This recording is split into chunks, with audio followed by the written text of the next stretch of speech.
Bright alikuwa akisimamishwa kwenye kizimba cha mbao mahakamani.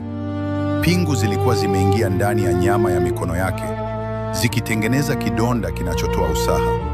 Alisimama huku akitetemeka, akitazama umati wa watu uliokuwa umejaa chuki. Mwendesha mashtaka alianza kusoma mashtaka kwa sauti ya radi. Mheshimiwa hakimu, mbele yako yuko Bright, mnyama aliyejivika ngozi ya binadamu. Alimnyonga mtoto Baraka kwa makusudi, kwa lengo la kupata utajiri wa kishirikina.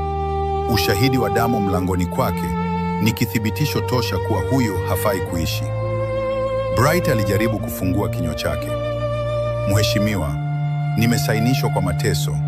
Mimi sijaua. Nyamaza, hakimu aligonga nyundo. Hapa si mahali pa hadithi.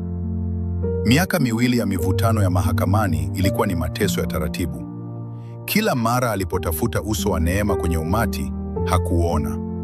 Neema hakuwa na nauli ya kuja mjini. Neema alikuwa amezungukwa na kuta za chuki kijijini, akila mizizi na kunywa maji ya madimbwi. Siku ya hukumu ilipofika, anga lilikuwa na mawingu mazito. Bright alisimama kizimbani, mwili wake ukiwa umekauka kama kamba ya mkonge. Hakimu alirekebisha miwani yake na kuanza kusoma hukumu ya kichungu. Mahakama imepitia ushahidi wote.